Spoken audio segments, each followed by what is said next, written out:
The charges put an even greater spotlight on Trump's treatment of Putin, who has denied making efforts to intervene in the U.S. election that Trump, a Republican, unexpectedly won. Trump has called the investigation into whether his campaign colluded with Moscow a witch hunt and has shown an eagerness to get along with his Russian counterpart, repeatedly referring to the former KGB leader's denials of such behavior. Trump has maybe a little less room to maneuver if he wants to downplay the issue or pretend that it's not real, said Jeffrey Mankoff, a Russia expert at the Washington-based Center for Strategic and International Studies. Trump has said he plans to raise the issue. When asked at a news conference in Britain on Friday whether he would tell Putin to stay out of U.S. elections, Trump said, yes. But the president indicated he did not expect much progress on the issue. I will absolutely bring that up, Trump told reporters. I don't think you'll have any I did it. I did it.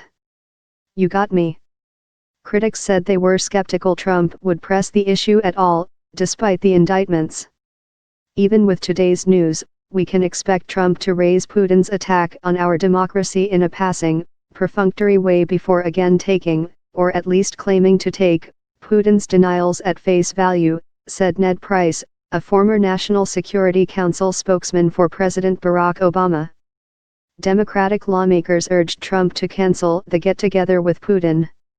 The president is spending the weekend at his golf property in Scotland before leaving on Sunday for Helsinki, where the meeting is scheduled to take place. The White House said the release of the charges would not affect the summit. The announcement has no impact on Monday's meeting, said Garrett Markey, a spokesman for the White House National Security Council.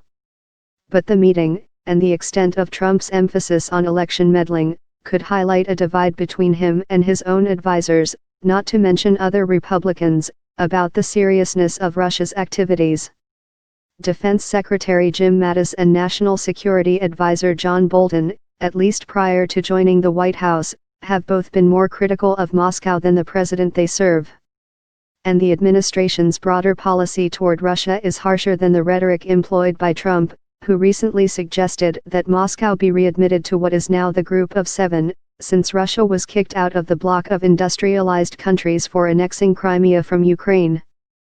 The administration has a pretty good policy towards Russia, just the president doesn't agree with it, said Michael McFaul, a former U.S. ambassador to Russia under Obama.